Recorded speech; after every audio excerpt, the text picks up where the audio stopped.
This is the X-Zone Broadcast Network, broadcasting worldwide on broadcast affiliates and satellite program providers, including CNN Broadcast Network, Sirius Satellite Network, Star Media, Good News Radio Network, Angel Broadcast Network, Wiki Broadcast Network, and WPBN TV. For more information on the X-Zone Broadcast Network, visit us at www.xzbn.net.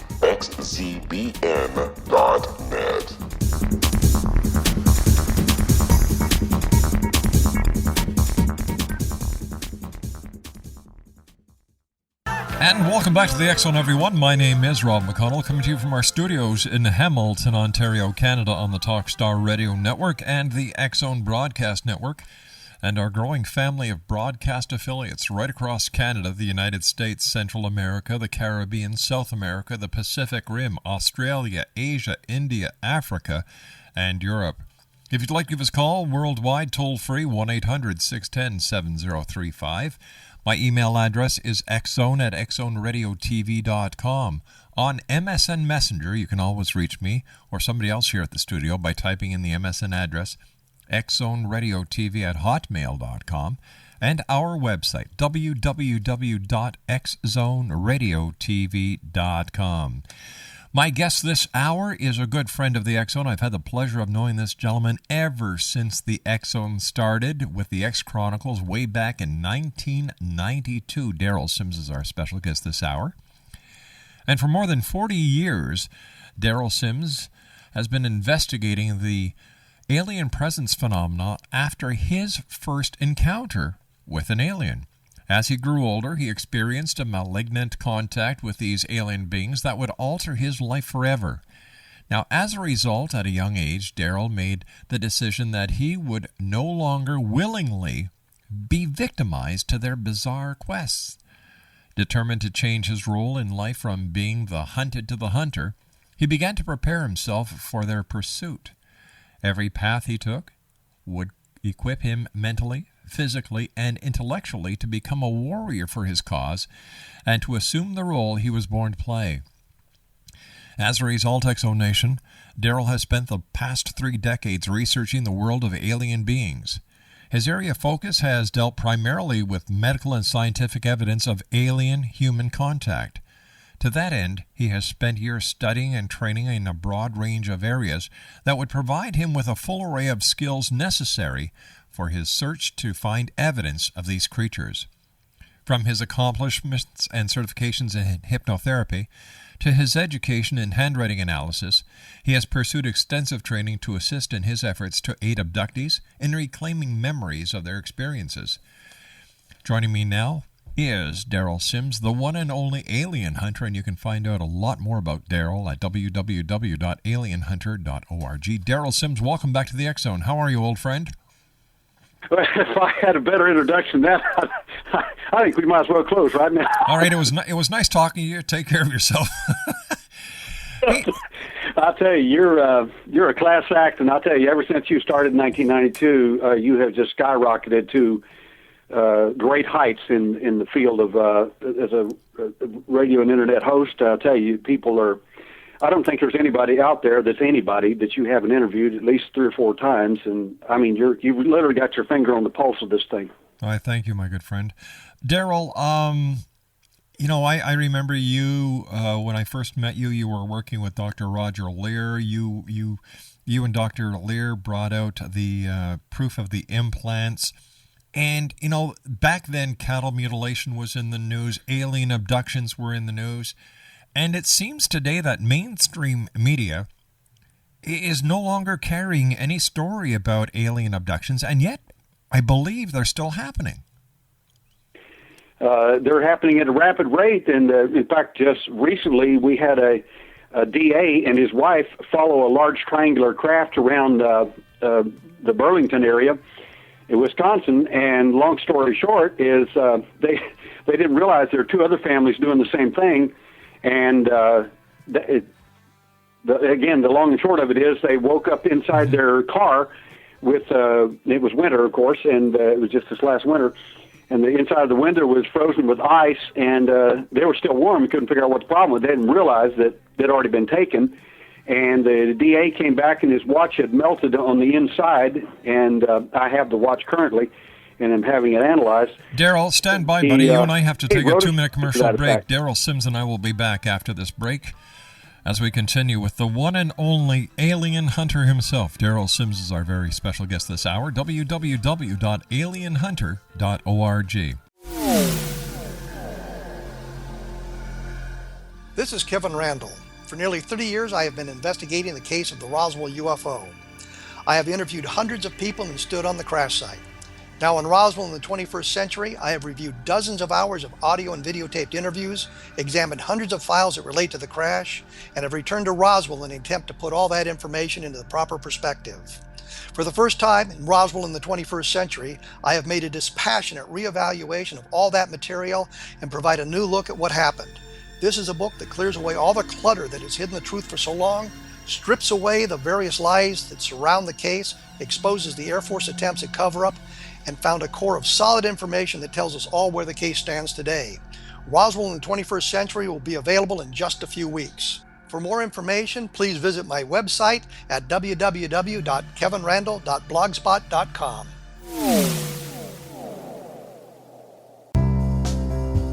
Gibbs A. Williams, Ph.D., is a practicing psychoanalyst, supervisor, researcher, and author in New York City.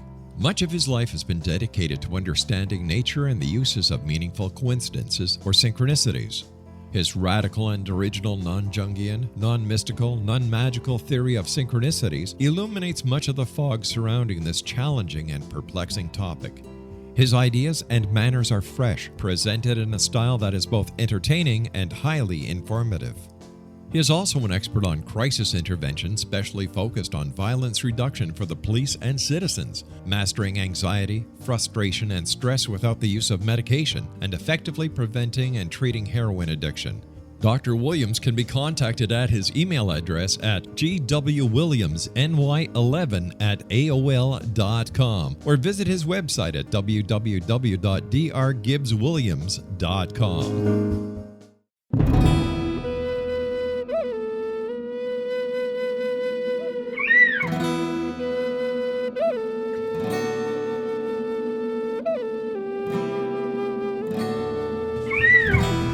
Shamanism is recognized as a method to access the quantum level. Mastery of shamanic skills puts spiritual information and healing power into your hands. Path Home Shamanic Art School, a bonded Colorado certified occupational school, has met rigorous state standards, ensuring its director and instructors have the qualifications to teach the shamanic arts. Path Home offers its certification program in blocks of study. Block 1, a 5-day intensive, will be held in the beautiful mountain town of Coaldale, Colorado, October 13th through 18th. Registration deadline is September 12th. Experience journey trance, power animals, helping spirits, sacred space, and life purpose. Come discover your power. Join me, Gwilda Wiyaka, in the magical world of shamanism. Call 303-775-3431 or visit findyourpathhome.com. With each new extreme weather event or terrorist act, it becomes increasingly obvious that we live in uncertain and challenging times. We all buy car insurance. Why not collapse and catastrophe insurance? Matthew Stein, an MIT-trained engineer and green builder, has written 2 outstanding books to help people prepare, plan for, and deal with everything from minor situations lasting a few days to full-on collapse. Matt's first book, When Technology Fails, is a manual for self-reliance, sustainable living, and surviving the long emergency. This massive book covers the gamut from first aid and emergency preparedness to alternative healing, renewable energy, primitive living skills, and 18th century technologies that could be critical to your comfort and survival in a long-lasting crisis. Matt's second book, When Disaster Strikes, is a comprehensive emergency preparedness handbook and survival guide. When Disaster Strikes is an essential item for every family's go bag. Both books are available at all usual sources. There's a wealth of totally free information posted at whentechfails.com, and author-signed copies may be purchased at mattstein.com.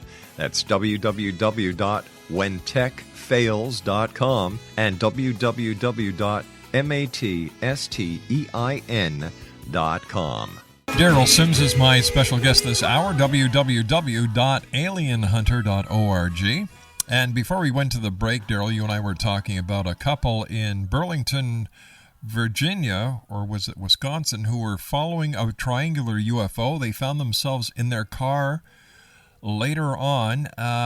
They were still warm, but everything in the car had been, frosted up because it was wintertime. And the DA's watch had melted. And you're in possession of the watch right now. That is correct. The fact the individual is a major hitter as a DA in the area, and he wrote an affidavit attesting to the entire story. So this is really, to me, this is just big news. I'm surprised that news people aren't all over this thing. I mean, who else do you need to be abducted? You got your local DA. I mean, what's next?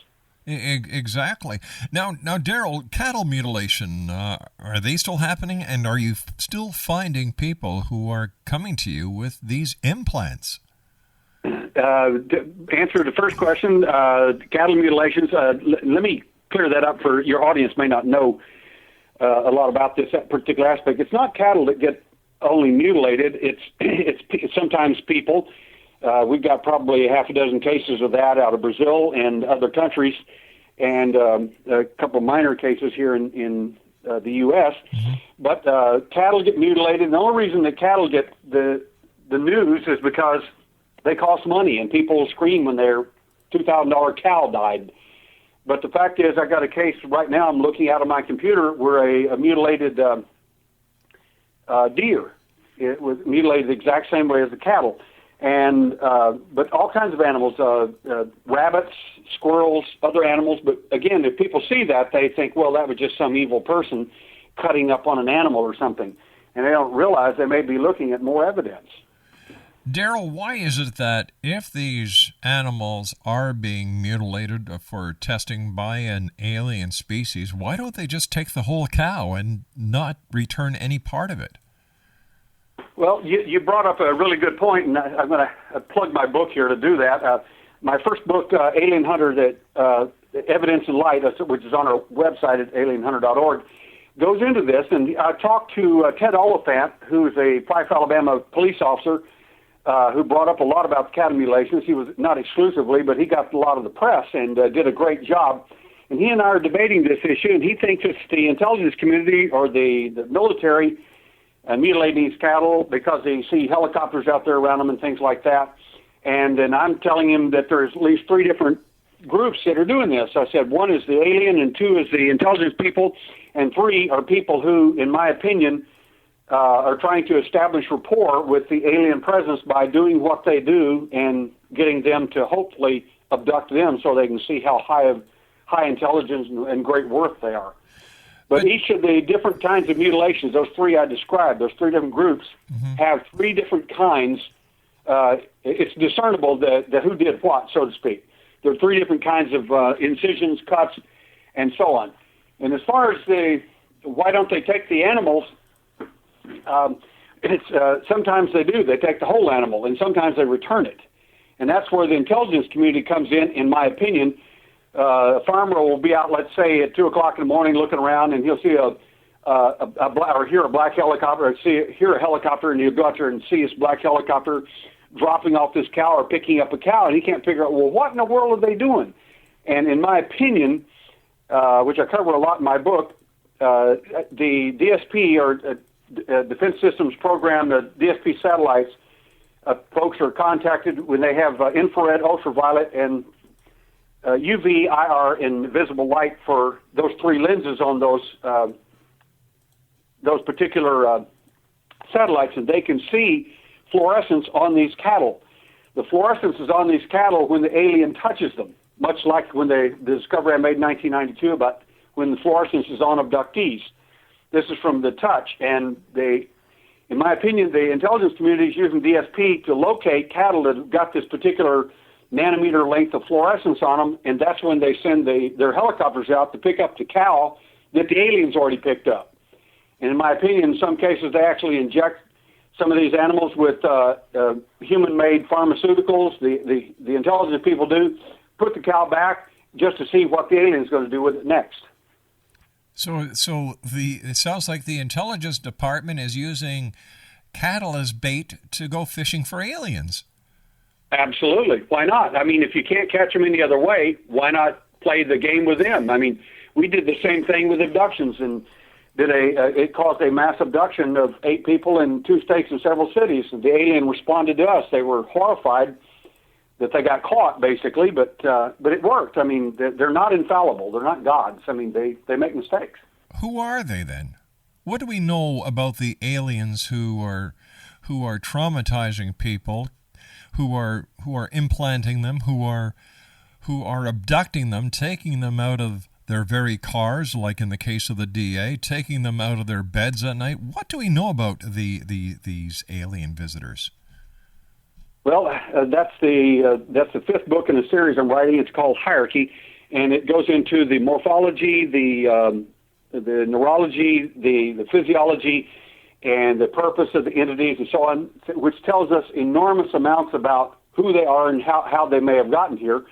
And it's just my opinion, but it's an opinion based after 40 years of research, that the entities that we're looking at, the Greys, the doctor types, the mantis, and all these others, are nothing more than constructs made for a specific purpose.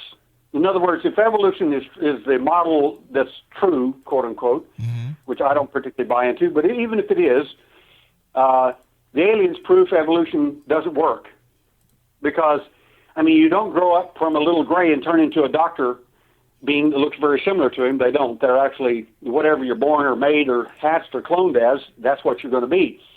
And then you don't grow up from a doctor and turn into a mantis being. You don't turn into a mantis being into a humanoid and then turn into a Bigfoot after that. I mean, none of it makes sense. Whatever we're looking at here, and they're all associated. We've seen them all on the same craft at the same time in the same room. The point is that these entities, in my opinion, and that's where I think the UFO community has kind of lost their way here, that the UFO community generally sees these as a lineup of entities, or that they're like who they are. They're in charge. The 7 or 8 or 9 particular entities. These are like, those are the guys that are in charge. Fact is, they're not. They're here they're nothing better than pizza delivery guys, and you happen to be the pizza, so to speak. So what is their agenda? Well, it's multi-purposed and multifaceted, and the big problem that I have in a lot of my presentations is trying to get across the concept to people in the UFO community and even scientists. I did a presentation at a NASA UFO group out here out Houston, and 13 scientists showed up from NASA. 12 of them bought my book. I just almost fell over. I literally almost fell over. They never said a word, shook my hand afterward, asked me to sign the book, and everyone of them bought a book and left. The point is that I was getting across to them is what we're looking at here are not quote-unquote aliens from another world. We're not looking at an invasion species. We're not looking at anything like that. Those are misnomers often given to us by them to keep us confused and to obfuscate the reality of who they are and what they're here for. In my opinion, the entities are here at the behest of someone else. In other words, mid-level management is over them, and they're the ones calling shots. So if you're trying to find out what the alien's all about by watching the alien, all you're going to see is like a worker bee or a worker for some corporation working, doing whatever his task has been assigned to him. That doesn't tell you who the corporation is, so to speak. Is there a connection between the alien presence of today and the angelic presence that was talked about in the beginning books of the Bible? No, sir, I don't believe there are. I think that the closest thing, and I'll give you an example to kind of tie this up a little bit. We have rare cases, and some of them one of them in my own home, incidents where abductees were confronted by an alien presence, and then somebody bigger than the alien showed up. Wow. When these people tried to defend themselves.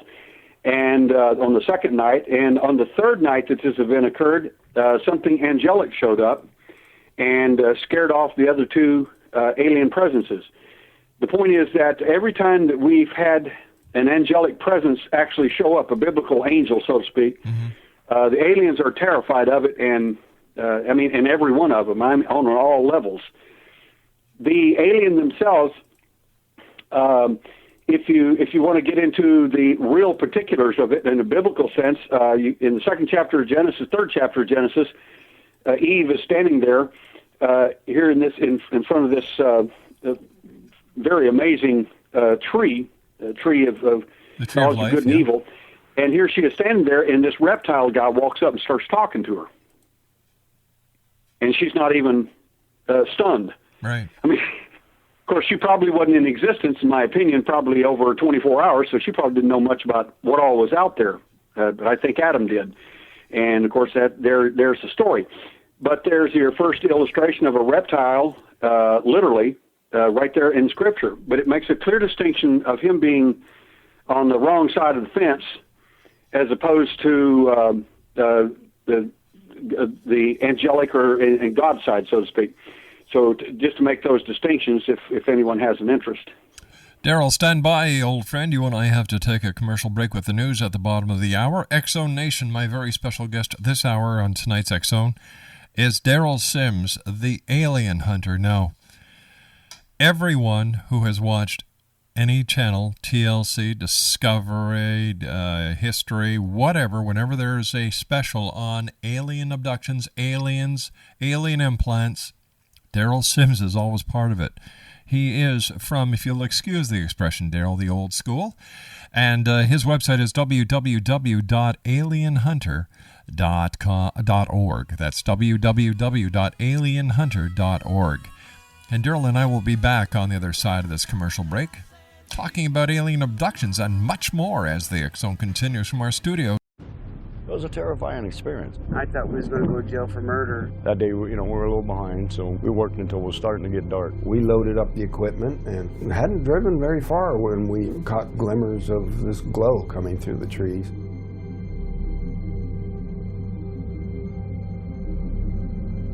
I urged Mike to hurry up and get up there. Travis had the door open before we even stopped. As he got closer, I heard the sound. One of the guys said, "You feel that?" I really panicked then. I told him, "Get the hell out of here."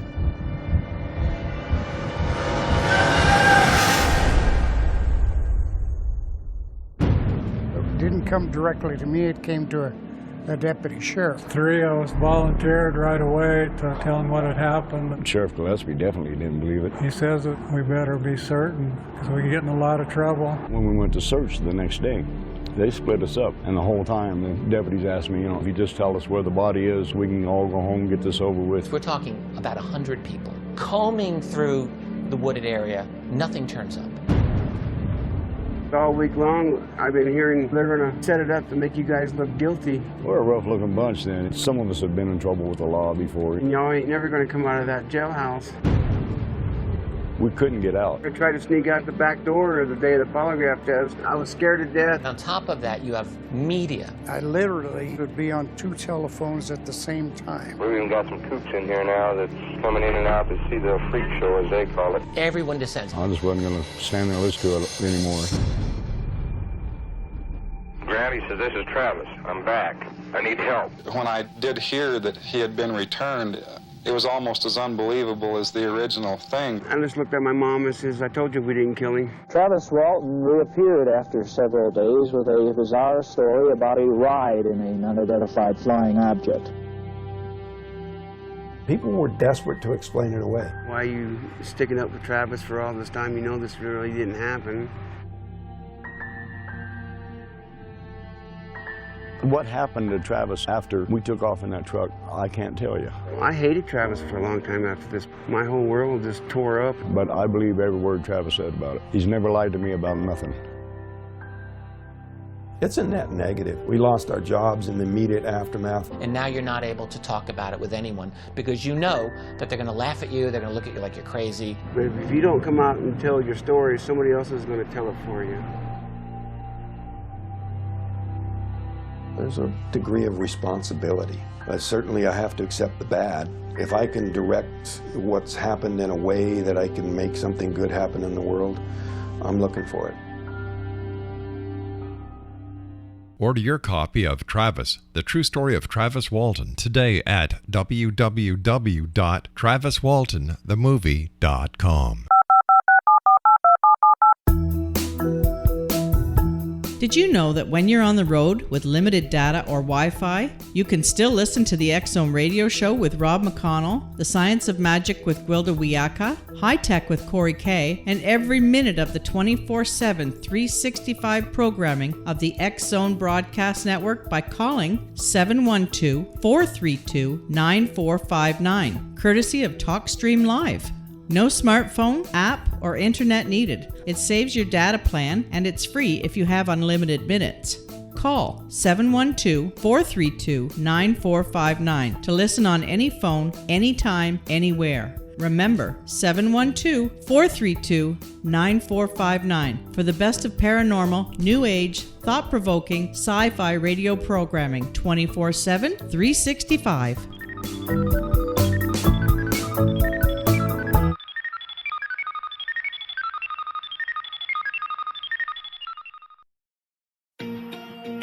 Wouldn't you love to know the secret to everything? Well then, meet Dr. Kimberly McGeorge and her cutting-edge breakthrough knowledge that combines science with possibility. Dr. Kimberly brings real-life answers and healing to those open to alternative solutions. She teaches solution-based programs and classes that will change all areas of your life forever. Specializing in conscious creation, intuitive readings, and energy medicine, you can rapidly shift health, relationships, business, and money and abundance challenges quickly. Receive her best-selling book, Secret to Everything, at no cost by going to secrettoeverything.com/X-Zone. That's right, transformation can start now. Just go to secrettoeverything.com/X-Zone and receive Dr. Kimberly's book for free.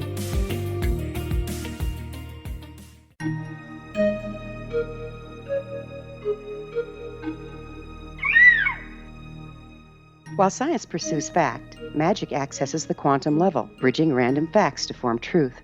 As long as science and magic remain separate and polarized, the truth cannot be known.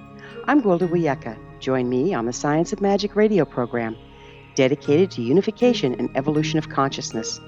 During each episode, I'll be speaking with experienced and respected scientists and mystics. From astrologers to astronomers, from medical doctors to shaman, the scientific method to dowsing and intuition, we'll weave together information from seemingly divergent practices to promote unity and enlightenment. Join me, Gwilda Wiyaka, and the Science of Magic right here on the Mutual Broadcast Network. For more information, visit www.thescienceofmagic.net.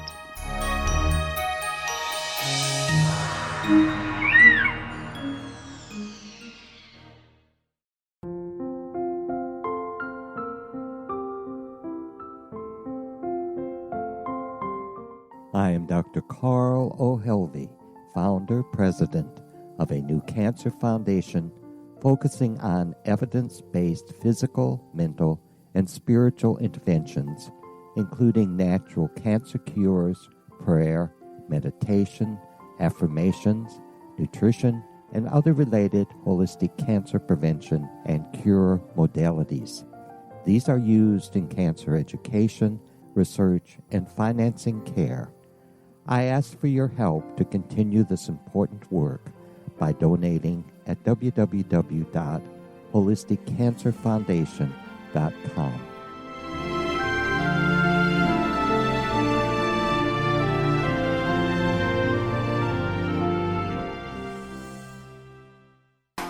Derrel Sims is my special guest this hour, Exonation, www.alienhunter.org. Derrel, thanks very much for joining us. It's always great talking to you. So these aliens are here, and you believe that they're just middle management, but who is the big question? Who is senior management? Very good. In reality, I did a presentation not long ago for the Houston UFO Network, in which I showed craft that were. One of the craft I showed was approximately 50 miles thick, 600 miles across. Whoa, hold on here. 50 miles thick, 600 miles long. That is correct, sir. Wow. Then I showed some NASA footage of some craft that were several thousand miles long. And everybody's sitting there with their tongue hanging out saying, oh my God. And I said, now I'm showing you this not because I want to try to impress you with some amazing film footage here that I and other people have been able to acquire. I said, but you're missing the whole point if you don't catch this major thing here. And the major thing is, everybody says, well, these aliens have to be coming from another planet. And I always ask, how do you know that? On a planet. I said, that doesn't mean anything. I said, the point is, what in the world would you need a craft 50 miles thick, 600 miles across for, or craft several thousand miles long, unless you're living on it? In fact, if you can think of it, my way of thinking of this UFO phenomenon is different from a lot of people. To me, that's the GM plant of the alien. That's where the manufacturing goes on. That's where the breeding and the DNA work goes on. Some of the DNA work we're looking into currently with some DNA evidence. But the bottom line is, for me, is that's where Dr. Moreau, so to speak, hatches his horrific collection of entities that we refer to as alien because we don't know what else to call them. In ancient times, they called them the jinn. They call them the fairies, the gnomes. All these are small, many of them small people, and all kinds of names all through history. But the answer to your question is, whoever they were in the beginning, that's who they still are, not who the current common denominator, lowest common denominator of the local tribal ruling class says they are. These guys are deceptive, and they have never come clean and told anybody who they really are or who they represent or what's going on.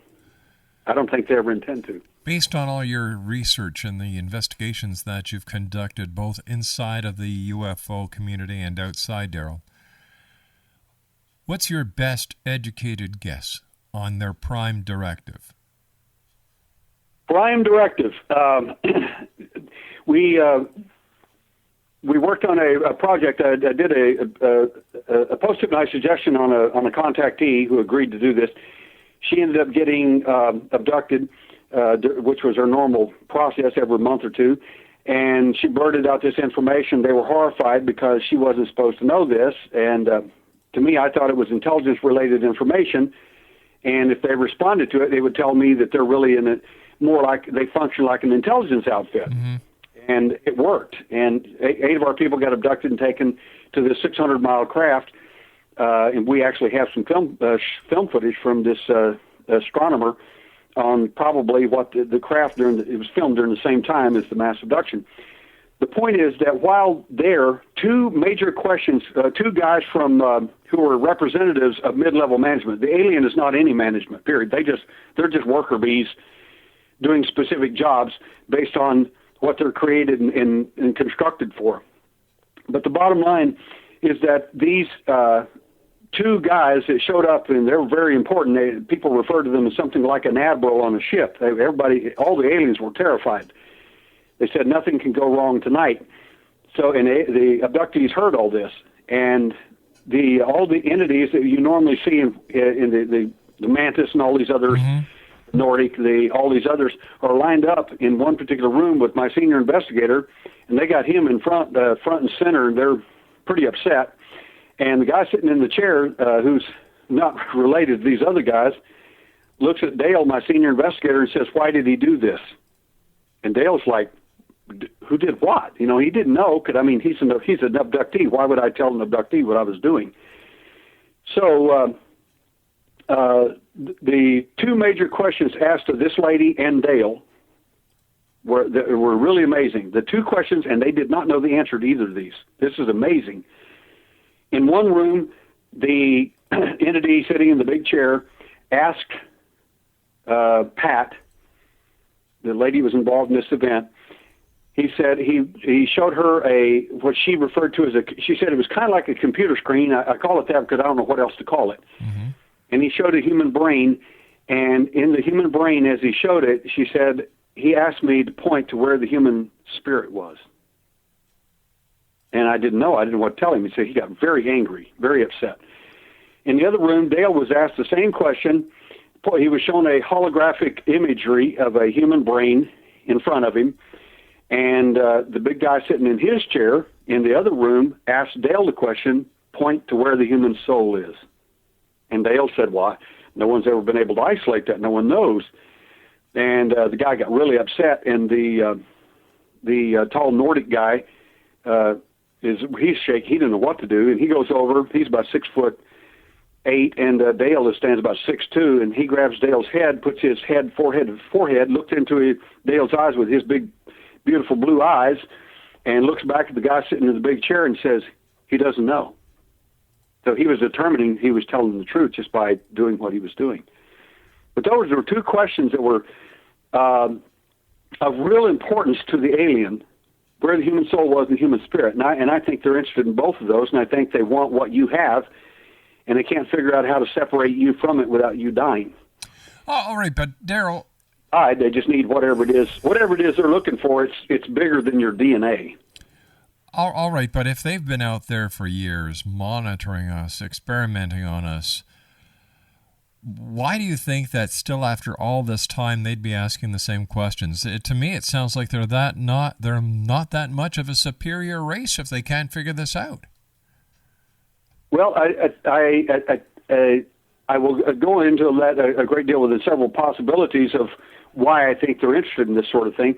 The alien himself isn't interested in any of it because he honestly can't do anything about it one way or the other. He's just a slave of the system. Right. Okay. But the guys that showed up were pretty. The third question they asked, it was very interesting. They asked both of them, and I had questioned both of them separately without each other knowing each other. They were taken in two different states, so they did not get to be in on the conversation. And I asked, are there any other questions I asked? And they said yes, and both of them said the same thing. They said they wanted to know about Project Prometheus. And, of course, I didn't tell them, but Project Prometheus was, and in my opinion it still is, a secret government, United States government intelligence project. As you know, Prometheus in the ancient lore, in ancient legends, was the guy who stole fire from the gods. He was a titan, a half human, half god. And he stole fire from the gods and gave it to the service of man. As a result, was punished severely for and burned for his indiscretions. Project Prometheus, in my opinion, is a project designed by the intelligence community to literally steal the fire or whatever it is we're looking for from the alien technology or whatever, and use it for our own services. And you can forget the service of man; it's for the service of the intelligence community. Well, doesn't the intelligence community serve man? I used to be in the Central Intelligence Agency, and I can generally tell you that's kind of true in general, but you're never going to know what that really is. For a lot of good reasons, they can't tell you and won't tell you. And for other reasons, which in my opinion don't make any sense, has nothing to do with national security, they're not going to tell you anyway, period. And that's the part I didn't like about the intelligence community. All right, and I don't mean to sound mean when I say this, Derrel, but why would aliens abduct your lead investigator and this other lady who apparently have no significant ties to the military or the government? Why wouldn't they abduct, for example, President Obama? Why wouldn't they abduct the Secretary of Defense? Why wouldn't they abduct the head of the CIA? Why is it always menial people who get abducted? Well, this is not always the case. To answer the first part of your question, and I asked that question, why? And I knew why they got abducted, because I'd given a post-it note suggestion to this lady, and installed it as a memory, as if, in other words, this was her own personal memory. And the information I placed inside her as her memory was intelligence information I had gathered from someone else who saw something he should not have seen on board a ship. And they apparently didn't catch this. And when I found it in this guy, being former intelligence, I thought, well, good night. This is intelligence level stuff if it's true. I don't know if it's true or not. So the only way I could test it was to install it in this lady who volunteered, and then install amnesia on both sides of her memory so she couldn't remember or recover it. Then and when she was abducted, it would go off in front of the alien whenever he was within 18 inches of her. It would set off the post-it note suggestion, and then she blurted the information out. And she told me, she said, Derrel, I've been abducted for 30 years. I'm 33, And she said, I have never in my life seen him ever, a sign of emotion on his face ever. She said, when I blurted that information out, she said he was mortified. The point is that they function like an intelligence community, and I firmly believe that. They function just like we do in the intelligence business. And their system it's much bigger and much more than we ever imagined. And the second part of the question, why don't they abduct other people? They do. Well, first of all, they're interested in the lineage. The bloodline is real important.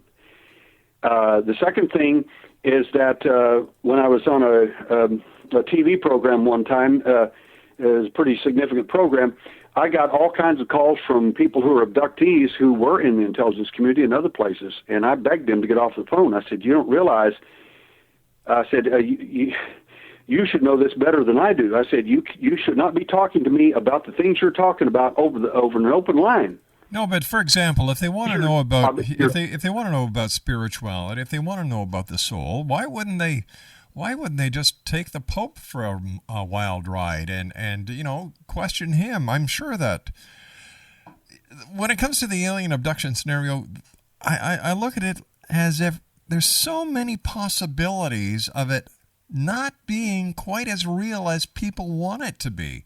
For example, if they want the answers, why not go to the source instead of the roundabout way that they do it? Here's an interesting sidebar. One of my when the lady was asked a question about the human spirit, mm-hmm. She said, "I don't really know." She said, perhaps, somebody like Carl Jung, she was thinking if they read his works, they would know it. And they want to know who Carl Jung was. And she said they were going to go abduct Carl Jung and see if they could find the answer to that. I told him he's dead, But the point is there is a lot that the mid-level management, the lower level, the worker bee types, mm-hmm. There's a lot they don't know. And they're not the geniuses a lot of people assume that they are. They're just missing gaps in their knowledge base and information and things that they don't have to know to perform their jobs. And they're not always they're kept in the dark about a lot of things. All right, if they're not the geniuses, that so many people believe they are, why can't we figure out a way to defeat them?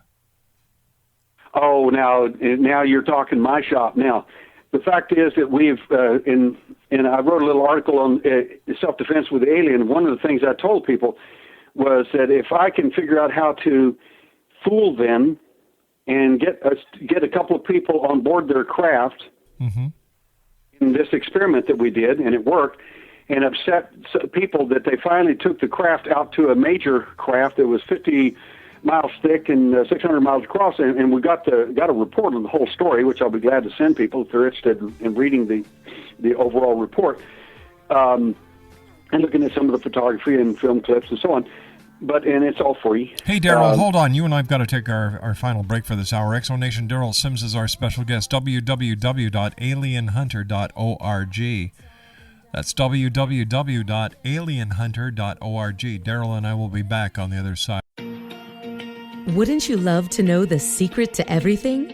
Well then, meet Dr. Kimberly McGeorge and her cutting-edge breakthrough knowledge that combines science with possibility. Dr. Kimberly brings real-life answers and healing to those open to alternative solutions. She teaches solution-based programs and classes that will change all areas of your life forever. Specializing in conscious creation, intuitive readings, and energy medicine, you can rapidly shift health, relationships, business, and money and abundance challenges quickly. Receive her best-selling book, Secret to Everything, at no cost by going to secrettoeverything.com/X-Zone. That's right, transformation can start now. Just go to secrettoeverything.com/X-Zone and receive Dr. Kimberly's book for free.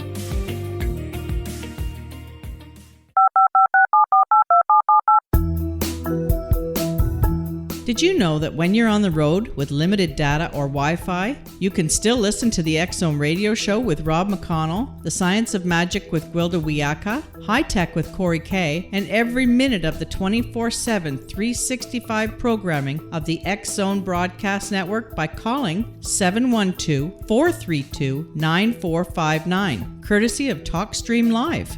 No smartphone, app, or internet needed. It saves your data plan, and it's free if you have unlimited minutes. Call 712-432-9459 to listen on any phone, anytime, anywhere. Remember, 712-432-9459 for the best of paranormal, new age, thought-provoking, sci-fi radio programming 24/7, 365.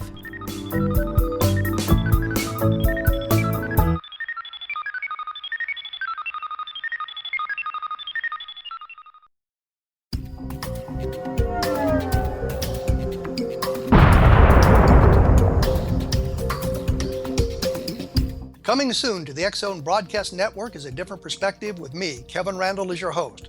We'll be taking a close look at what is happening in the world of UFOs today with side trips into the paranormal. Guests will range from those who are household names to those who have a different perspective on a variety of topics.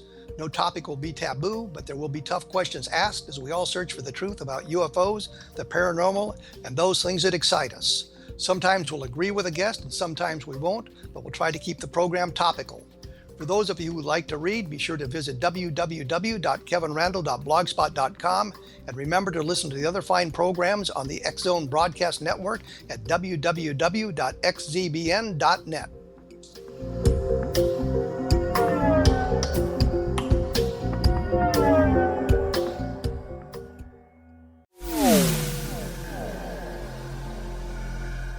This is Kevin Randall.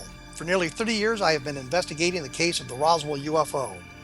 I have interviewed hundreds of people and stood on the crash site. Now in Roswell in the 21st century, I have reviewed dozens of hours of audio and videotaped interviews, examined hundreds of files that relate to the crash, and have returned to Roswell in an attempt to put all that information into the proper perspective. For the first time in Roswell in the 21st century, I have made a dispassionate reevaluation of all that material and provide a new look at what happened. This is a book that clears away all the clutter that has hidden the truth for so long, strips away the various lies that surround the case, exposes the Air Force attempts at cover-up, and found a core of solid information that tells us all where the case stands today. Roswell in the 21st century will be available in just a few weeks. For more information, please visit my website at www.kevinrandall.blogspot.com. What Happened in Benghazi is revealed by Nicholas Genix, author of Obama, Islam, and Benghazi. He informs the American people that President Obama deceived them by advocating a strong foreign policy prior to the 2012 presidential election, and Hillary Clinton supported this deception. As the title infers, there is a connection between Obama, Islam, and Benghazi. Ample evidence informs Americans that Obama's early indoctrination in the Quran developed an affinity for Islam, why the Quran is the source of discontent in many countries, and why the Obama foreign policy deception led to poor military action and caused the loss of American lives in Benghazi. Genix provides 36 questions for the Select Committee on Benghazi to validate if Americans are justified to mistrust President Obama and Hillary Clinton. An overview of Obama, Islam, and Benghazi is presented on the website www.futureofgodamen.com. That's www.futureofgodamen.com. Afterlife expert Roberta Grimes was the first one to say that dying can be fun. Now her best-selling book, The Fun of Dying, is available in stores worldwide. So if you wonder whether death ends life, how it feels to die, or what heaven might be like, The Fun of Dying was written for you. And if you have always been afraid of death, or if you worry that your life has no meaning, let The Fun of Dying ease your fears and bring new meaning to your life. Nothing said in The Fun of Dying is based on the teachings of any religion. Instead, Roberta draws on evidence to explain how death happens, how it feels, and what comes next. A lot of the best death-related evidence was produced in the first half of the 20th century. When it is put together with recent discoveries, it tells a consistent and amazing story. Roberta Grimes blogs and answers questions at robertagrimes.com. Her wonderful book, The Fun of Dying, is available on Amazon and at stores worldwide wherever books are sold. Derrel Sims is our special guest, the one and only Alien Hunter. www.alienhunter.org. That's www.alienhunter.org. Derrel, you started to tell us a story, and I had to take my break. I apologize for that. But you were telling us a story about how to fight the aliens, and we've got about 3 minutes. I'd love to hear your plan. Well, I wrote a little article on and how to deal with the alien, and that they basically live in a house of cards, and that if you pull some of the cards out, they'll fall apart. And that mass abduction event where I did a post-it note suggestion and got them to respond to us, and so much so that they took the people from their normal craft to this massive craft that we have apparently some film footage of. We learned a lot about the alien because our people were inside the craft. Now, what the alien doesn't understand is sometimes I'm able to pull information out of the abductees that these aliens have told them, you won't remember. And they just wipe them clean, so to speak, like a computer disk, they just clean it. And the only problem is the human brain doesn't work like that. Human soul, human spirit, different story. They don't understand us as much as you may think they do. And as a result, we've uncovered some things. One of the things that we discovered about that and unraveling more information about that event is my senior investigator was taken by this Nordic guy who's been picking him up for the longest time, and he was taken to he was shown something that looked like he said, he didn't show it to me, I just saw it. It looked like a map, and he said, and it looked like a giant road, like a picture of a Indianapolis 500 roadway. And he said, and there was only one little section of it that was undone. And I said, what do you mean? He said, I asked him, what does that mean? He said, that's the last portion of what we're doing here. And he said that has to do with the human beings. And he said, what do you mean? And he said, well, that's it. And he said, being an engineer, he said, I measured up. I figured that was about an inch long space, and I multiplied it, and there was about 60 of them long. And that was a 100-year span, he said, that inch deal. And all the other stuff that's missing up there, he said, I measured that mentally, and he said it was about 6,000 years period. And he said that last 100 years was the part that was not finished yet. And these beings, whatever they're doing, whatever they're going to do, whatever it is, it's going to culminate in this 100-year period, according to their map. Derrel, as always, time goes by so fast when you're with us. We'd love to have you back on in the very near future, my friend. But until then, let our listeners know how they can find out about you and what you're up to in the next couple of weeks and months ahead. All they got to do is go to the website and click on, or they can email me directly, and I answer my own emails. And you can go to the website, just click on Derrel Sims Alien Hunter, and it automatically pulls me up. And I answer all their questions, and the stuff I do for them over the internet and or surgeries and implants and so on, it's all free. We do this as a philanthropic work. You're a good man, Derrel Sims. Nice talking to you again. Always a great pleasure. Take care of yourself, and I look forward to the next time you and I meet here in the X Zone. All right, X Zone Nation, Derrel Sims' website, www.alienhunter.org. That's www.alienhunter.org. I'll be back on the other side of this commercial break with the news at 6.5 minutes past as we continue here in the X Zone from our studios in Hamilton, Ontario, Canada.